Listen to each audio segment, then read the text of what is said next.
All right, everyone, I want to give you a little bit of an introduction to the lab today. The lab is on the scientific method. And as you can see behind me, I have my trusty board to help me out to kind of bring home some points that are the main points of the lab today. When we think about the scientific method, we have to really look at what's behind that, and that's scientific inquiry. And scientific inquiry is about asking questions, seeking the answers to nature's mysteries. And we use the scientific method to help us out. The scientific method seeks answers to those questions. And it employs a set of step procedures that are logic and reasoning. And they really help us out to solve problems. You'll note that the scientific method gathers and analyzes data. Science is only as good as the data you put in it. So we need to have good data, and we usually use controlled experiments to do that. Really, this is how the scientific method goes. You state a problem, and when you state that problem, you make observations to kind of get a little bit of a sense of how that problem is going to be solved. Then you look at creating a hypothesis, making an educated guess about how nature is operating. And then what you want to do is you want to gather some data. You want to gather data to support or bring knowledge to your hypothesis to see if it is indeed true or not.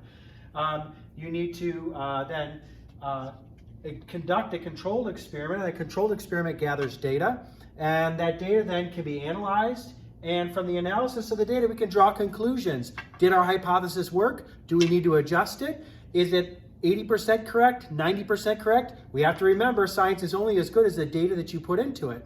So, science never claims to be 100% correct in that. And ultimately, what we're doing is we're growing the body of knowledge and understanding. Science helps that to grow, and we're able to use that to our advantage to learn new things. So let's get going in the lab. I'm going to take you over to my lab table, and I'm going to show you how we're going to do it today.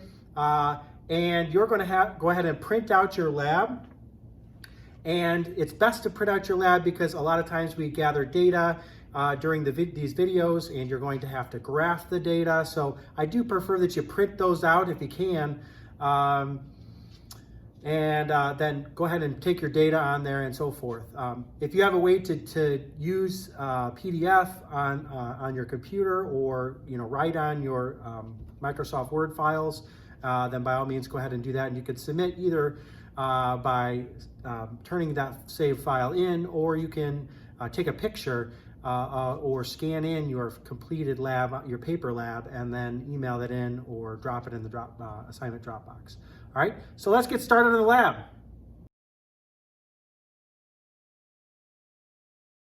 You should have this lab. It's called The Amazing Slider of Science. And we're going to set it up. I'm going to go through the materials with you first.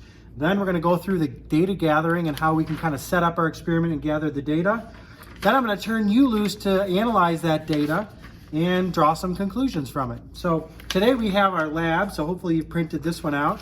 It's got part 1 through part 4, plus some final analysis questions on the back. Has a nice little handy dandy data table for you to use. And it's got a graph on it. Already labeled the axes for you because I'm a nice guy. So the materials for the lab are meter sticks. Okay, if you have meter sticks at home, you could use these, but I'm going to go ahead for our practical purposes here, going ahead and making sure that we have them. Okay, the other materials you can use are paper clips, and I didn't use any for this, but you can use them to design the slider that I'm going to have you do. And then a ball bearing. These are kind of specialized things. They don't come, you have to kind of go get them to at a special, you don't find them everywhere. So that's what we're going to be using here for our lab materials. We're also going to use a couple of rulers, and we're going to have some note cards.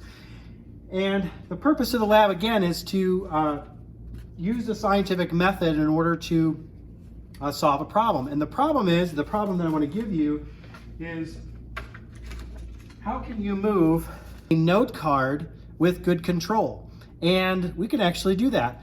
There's a way to set up the experiment and go ahead and do it. So I've got my nice lab table here to show you the experiment and how it's going to work, and then we'll take some data together. Sound good? All right, let's do that. Now, there are a few different ways in which you can control the motion of the slider. Obviously, a flat piece of notebook paper is not going to go anywhere, right?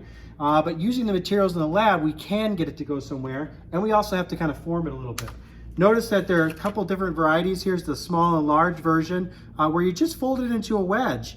And when you do that and put it on the table, the ball bearing can actually make the note card move. And so that's kind of one way we can kind of control the motion of the slider, the amazing slider of science.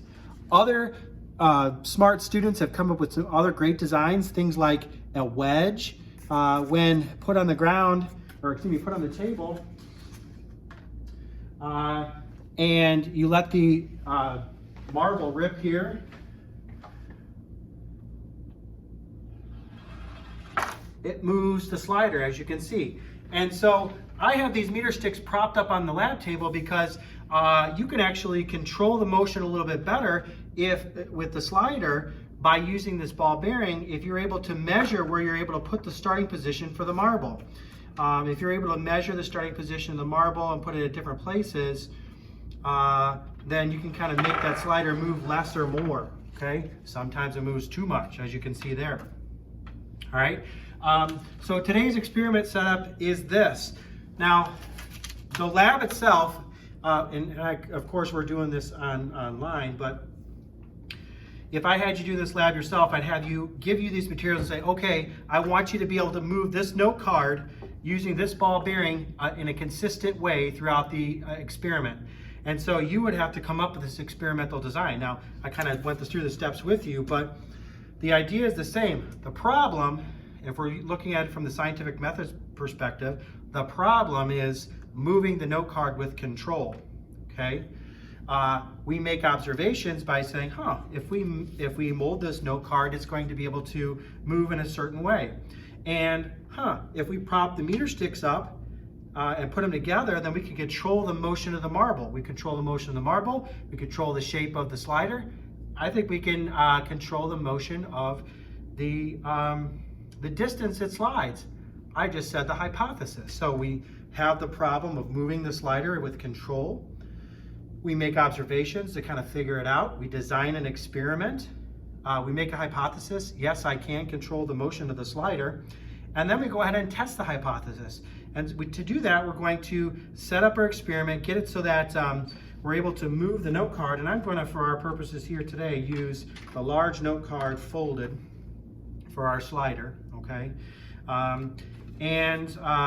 There are different heights at which you can put the books. I find for this particular design, after I've tested it a while, if I take and just use a couple of books, I have a little bit more control over the slider's motion. So I'm going to do that.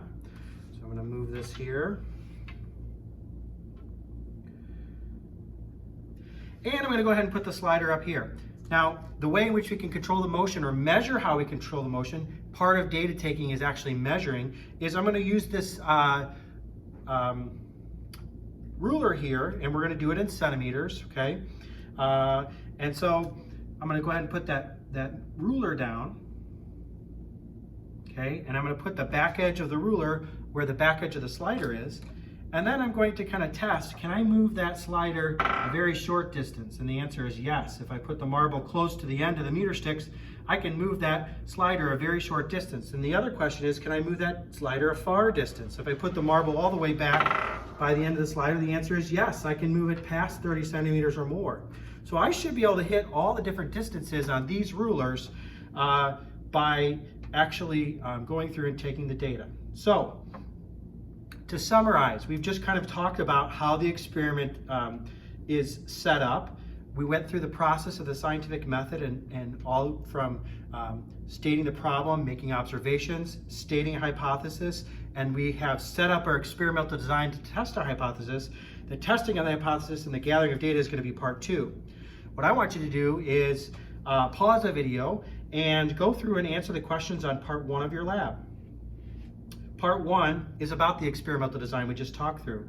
What are you supposed to do and what is your goal here? And the idea, again, that's stating the problem, that would be to move the slider with control using the marble, okay?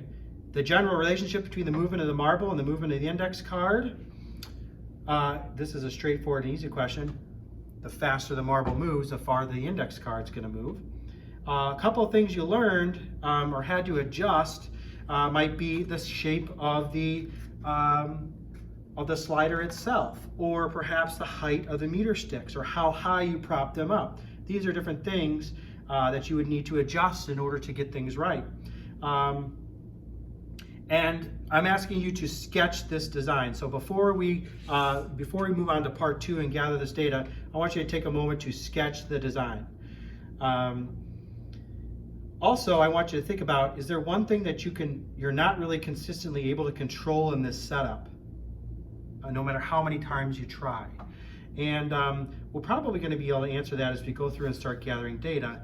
But really, you can't control the slider motion and the movement and how far you move it exactly. But you can come within a good average distance. So that's what we're going to do in part 2. So take a moment. I've kind of talked through the answers to part 1. We're going to pause for a moment and then come back and gather the data in part 2. I recommend gathering the data part 2. And then we're going to go to this data table. And fill it out. So I'll see you in part 2.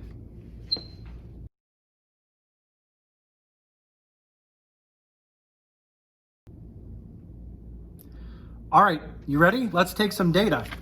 You should have your data table here, and the data table has 5 columns. The first column is the starting position of the marble. In each trial, I'm going to tell you what the starting position is in centimeters, and so you're going to write it in right here when I do it. Next, I'm going to tell you how far the slider moves. I'm going to do 3 trials at the same starting position and give you the distance for trial 1, the distance for trial 2, and the distance for trial 3. After we do that, you're going to add those 3 and divide by 3 to get the average sliding distance. Now, why would we do that? Why would we do 3 different trials for the same starting position? What do you think? The more times we do something, the more we can kind of hone in on a more accurate average. Okay, so that's kind of the reason why we do so many trials. And you kind of keep that in mind when you do science. The more trials you do, the more accurate your data is going to be if you use the average. Okay. So let's get going. Let's start taking the data. I'm going to tell you the starting marble position. Then I'm going to give you the trial 1 starting distance, or slide distance, trial 2 slide distance, trial 3 slide distance.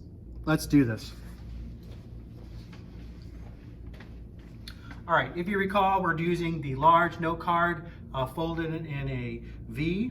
I'm going to put that ruler on the table on the centimeter side with the 0 centimeter mark at the very back of the slider.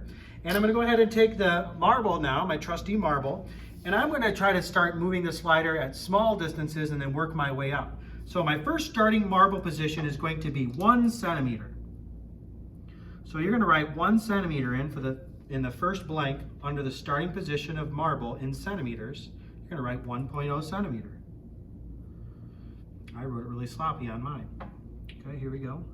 Starting at 1.0 centimeter, I moved the slider approximately 4.1 centimeters. So I'm going to write 4.1 centimeters, and we're going to do this to the nearest tenth of a centimeter. That's why I'm saying 4.1 centimeters. Okay, that's trial 1.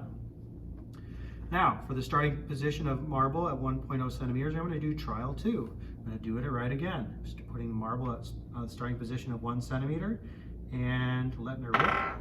And that one was 3.9 centimeters. So I'm going to write 3.9 centimeters for trial 2. And we'll go ahead and do trial 3. So I'm going to get my slider lined up, my ruler lined up, starting at position at 1 centimeter. Trial 3 gives me 4.5. If we did this a lot more times, we'd get more accurate, but we're just going to do it 3 times at 1 centimeter, okay? I'm going to move it back, trying to be as consistent as possible. The more I keep the same, the more accurate the experiment is. All those things that I have to keep the same in all the trials, those are called extraneous variables. Those are variables that you have to keep constant with every trial so that your data is as accurate as possible. So I want to get my slider positioned just the same way every single time. I want to get my ruler in the same place every single time. And I want to put the marble, if I say 1 centimeter and I'm putting the marble directly on 1 centimeter or just behind 1 centimeter, I want to make sure that I have that correct. All right, I'm going to go up to 3 centimeters now. I'm going to try that, 3 centimeters, here we go. The starting marble position, then you're going to write 3.0 centimeters. And the marble moved 5.2 centimeters, so I'm going to write that in. I'm going to reset, try again. Starting position at 3 centimeters, boom, 5.7 centimeters. I'm going to write that into trial 2 for the starting position of marble at 3 centimeters. And one more trial at 3 centimeters, marble starting position gives me a 5.3 centimeters. Okay. Now, I'll come around and show you here what I've got. Do you have something like this? Look at my messy 1.0 centimeter. 1.0 centimeter was our first starting position. I did my first 3 trials and got my sliding distance for each of those. And then I moved to the 3.0 and then got my starting trials for, my 3 trials for that, for the sliding distance. You're going to take all 3 of these and add them up and divide by 3 to get the average sliding distance for each row. So I want my average sliding distance for my 1.0 starting centimeter. I want to get my marble position at 3.0 centimeters. I want to get this average sliding distance here by adding my 3 trials up and dividing by 3 to get that average. Okay, so you're going to have to do that on your own after I get done taking this data. Okay, and you're going to plot starting marble position versus average sliding distance. So you're going to plot the first column with the last column in the data, and I'll show you how to do that on the back here in just a moment, okay? So here we go. I'm going to take all the rest of the data, and we're going to do this pretty quickly, hopefully, so that we can get you going on to the next part of the lab. We're on part 2, gathering data. So here we go. Let's start at 5 centimeters now, starting marble position at 5.0 centimeters. And trial 1 went 6.1 centimeters. Let's do trial. Let's do the next trial, trial 2 at 5 centimeters. And that one went 6.9 centimeters.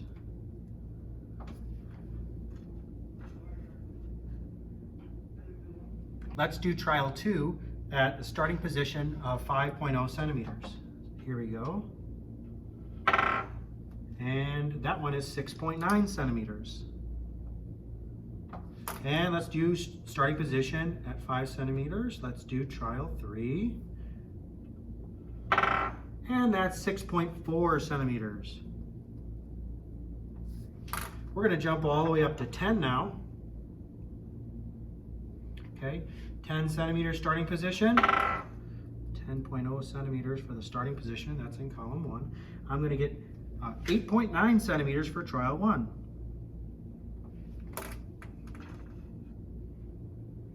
And here we go again, 10 centimeters starting position, 8.8, pretty consistent.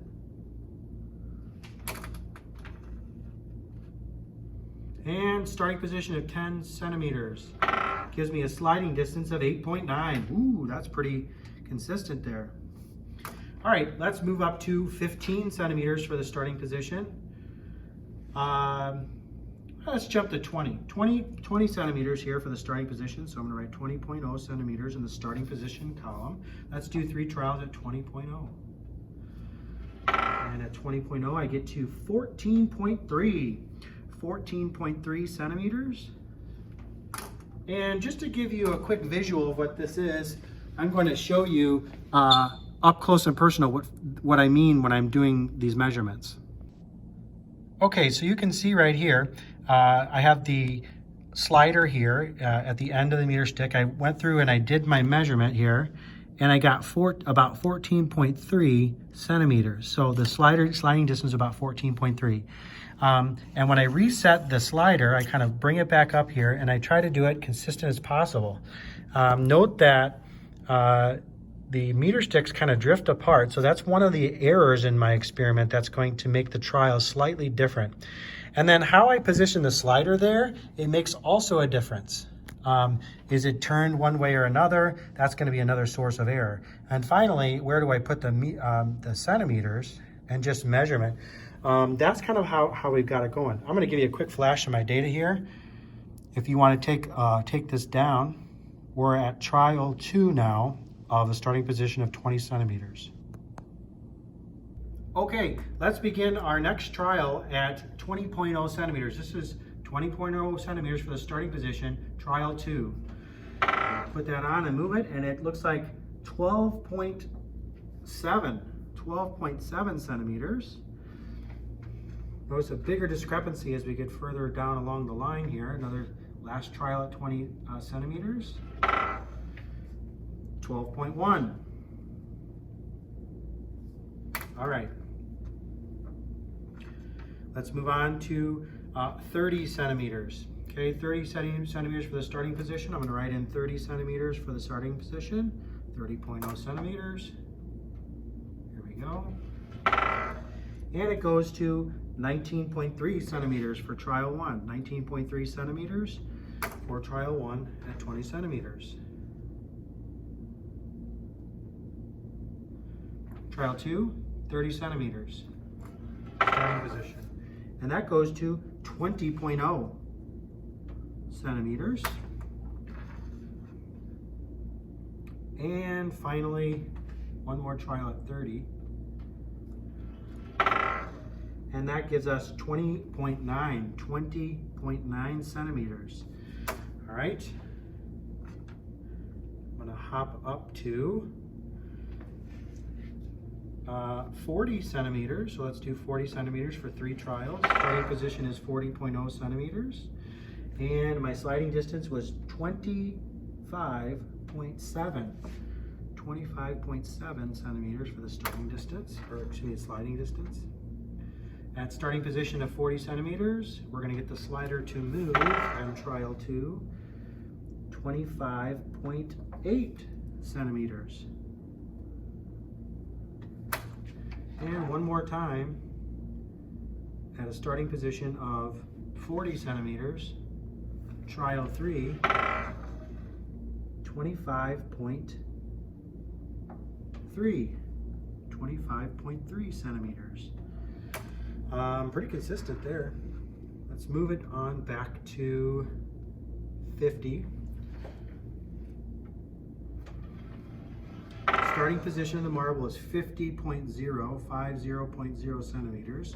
And the first trial movement was 28.8 centimeters for trial 1. Okay, move it back. Trial 2, this is the last one we're going to do, folks, so stick with me here. Trial 2, 29.7. And lastly, at 50 centimeters, trial 3, final trial today, our sliding distance is 29.9 centimeters. All right, so I'm going to show you my data. I'm going to encourage you to make sure you have it all taken down. Take a moment to calculate the average sliding distance, because we're going to graph the first column, starting marble position, against average sliding distance, which is the final column. And so we'll move on to part 3, and part 3 is graphing. If you go down to the bottom of your data table, underneath the data table it says part 3, analyzing the data, create a graph. You're going to graph the starting position for average sliding distance on the next page. You're going to draw on a trend line, and then you're going to discuss what the relationship of the trend line is, and you're going to try to figure out, using the trend line, what that means for your starting position of the marble and movement of the slider. So that's going to be part 3. So ends part 2. I'm going to give you a flash of my data here before you go, and we'll see you in part 3. Here's my data for part 2. So if you want to pause the video.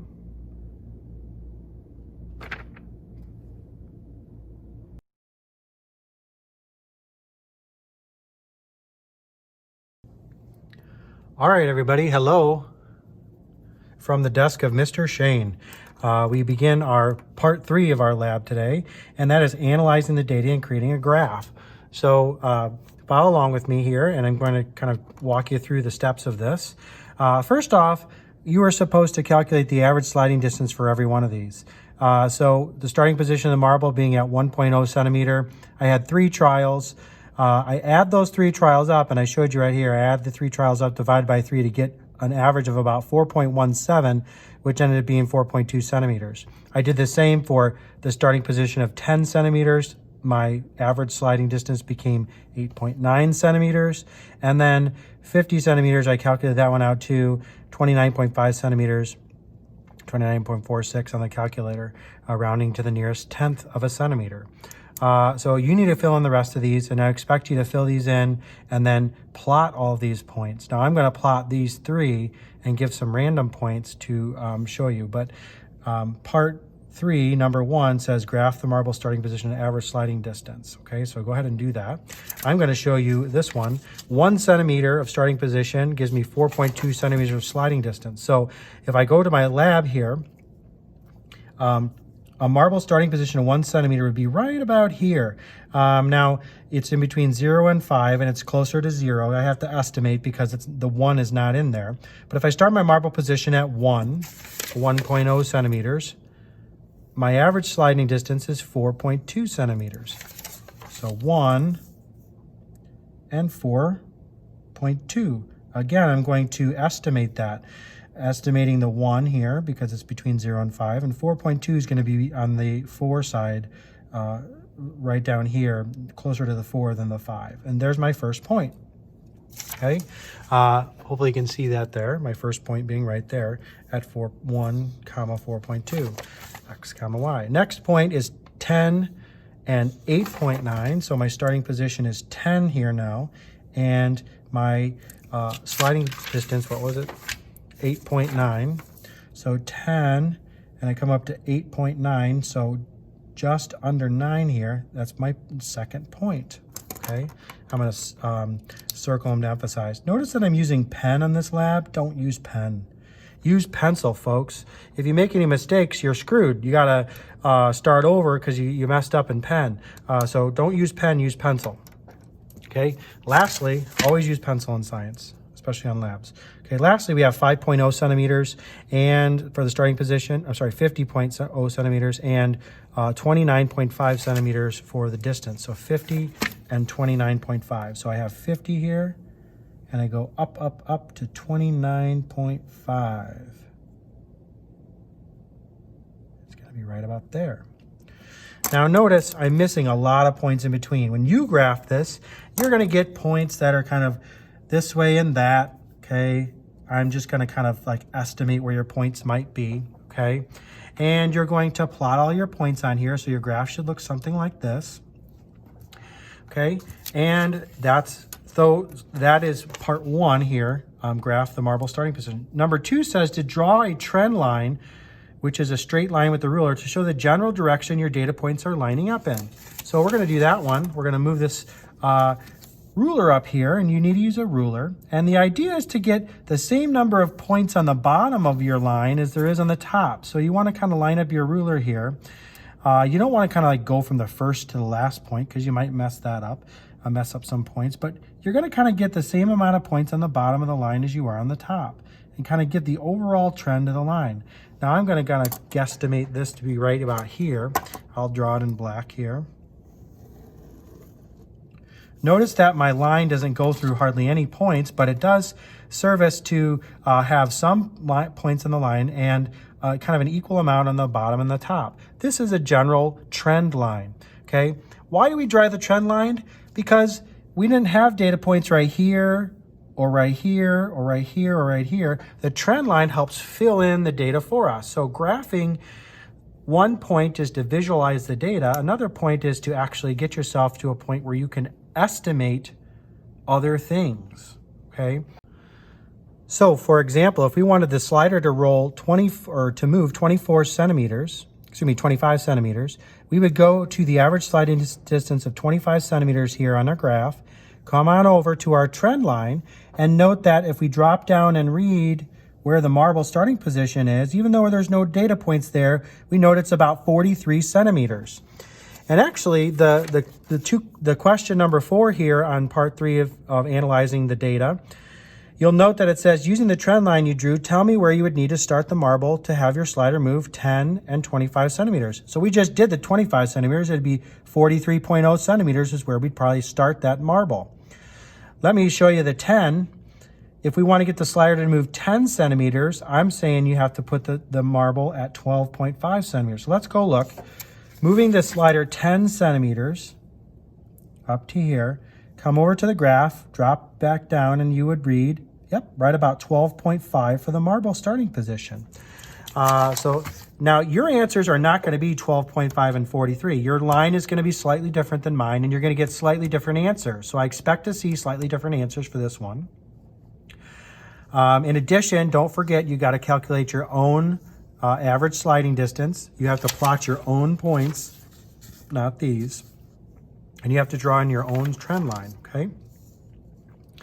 The only thing we haven't covered in this part is number 3. It says the trend line is showing you the relationship between the marble starting position and the sliding distance. What is that relationship?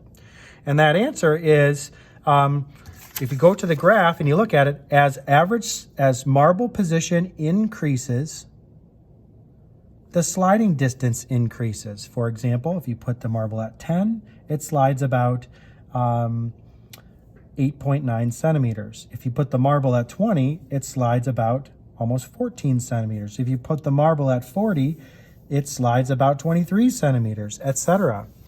All right? So as marble starting position increases, sliding distance increases. And that's a positive relationship, which is why you see the graph moving like this. Okay? So to summarize part 3, why do we graph data? So we can visualize it, and it helps us to analyze it. And why do we draw on that trend line? The trend line fills in points that we have not taken with our data. So those are useful things as part of data analysis. And we're going to jump to part 4 now. And part 4 is going to be at the lab table again, and we're going to give ourselves a little competition. We're going to see how far we can get that slider to slide. I'm going to pick a target sliding distance, and we're going to go ahead and see if we can hit it. And then we'll analyze that, and we'll be done with the lab. So part 3 is now over, and we're going to move to part 4 of this lab, the final part.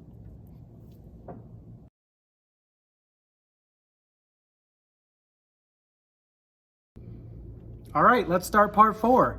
Let's get this lab done, and let's see if we can hit some of these distances here. So the whole point of this was, remember, the purpose of this lab was for us to be able to control the movement of the slider using the marble.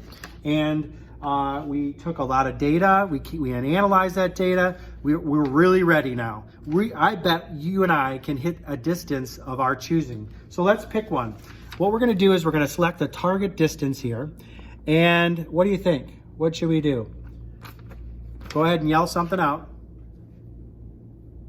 20, 22, 17, 14, 19.4, 19.4. Okay, 19.4. So our target starting distance is going to be our target sliding distance is going to be 19.4 centimeters. All right, so let's see if we can hit that. Let's see if we can hit that right on the dot. We only get 3 trials, okay, to do that. So we have to really know where we should put that marble starting position to hit that. What do we do to find? We go to our handy dandy graph, okay? When we go to our handy dandy graph, we look at a sliding distance of 19.4. So let's come up to 19.4 on our graph. And if we come up to 19.4, and go over, and that's 19.4 is divided by here. If we go over to our graph and hit it, and then follow that down, my data, my graph shows about 30, let me see here, 19.4, yeah. My graph shows about 32 centimeters, maybe 32.5 centimeters. So let's try that. So let's write that in here. I'm going to use a different color. That's fine. Actually, I'll use the red. So my marble starting position to start with for trial 1, I'm going to pick 32.5 centimeters.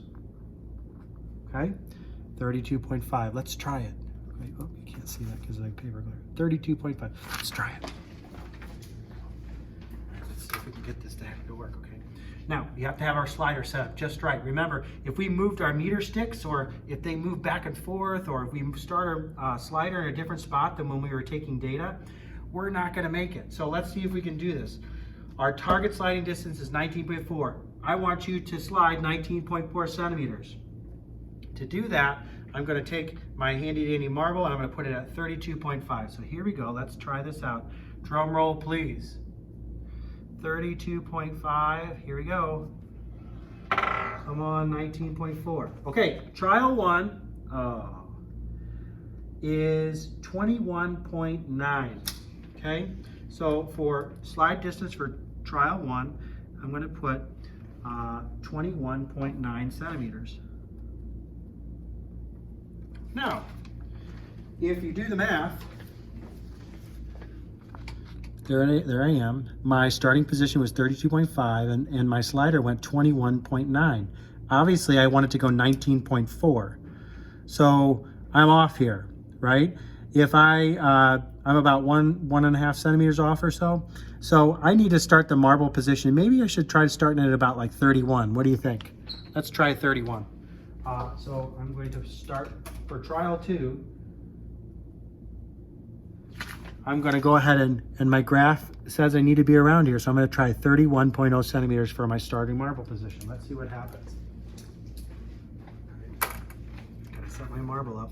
Now, some of the sources of error, remember, could be how wide the meter sticks are. Maybe they moved a little bit. Maybe they shifted this way or that.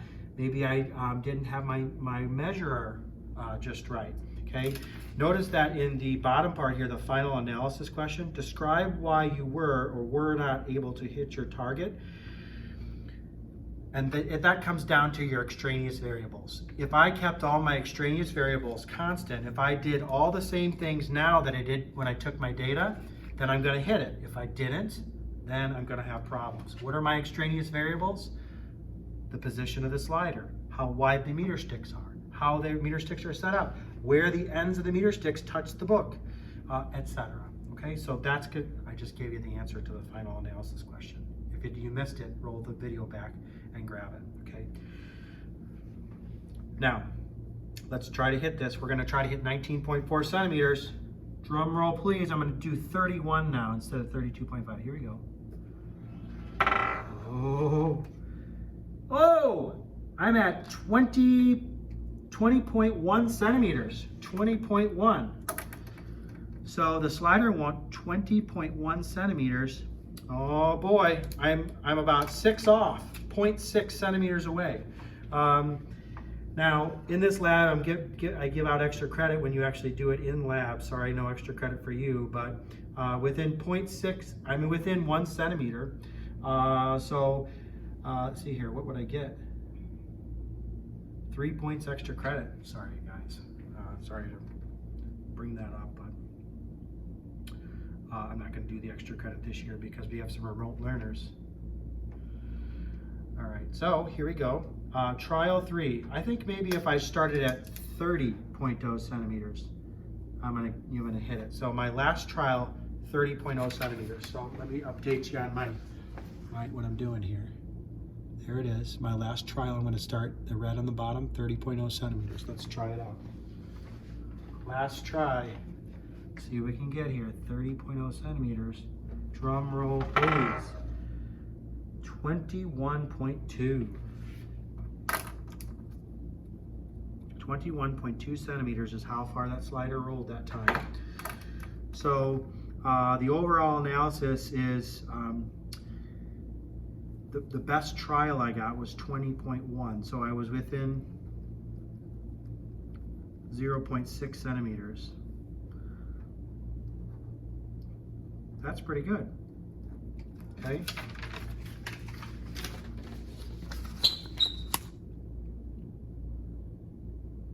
All right, so what I'd like for you to do is make sure you have all the questions done that were required of you on this lab. once you get that all done, you can take pictures of each page and submit them in the assignment drop, or you can scan them in and put them in the assignment drop. Or if you use Microsoft Word, or we're able to use like Kami on the PDF and just do everything with a stylus and writing on the actual document itself online, and we're able to do a computer copy, no problem, that would be fine too. But I need your completed lab, so submit it. But that's it. Thanks for joining us for this lab today. I hope you had a good experience with the lab, learned a little bit about the scientific method and how we employ it. And I look forward to seeing you next time and for the next lab. So you guys take care. Thanks for joining me and have a great night.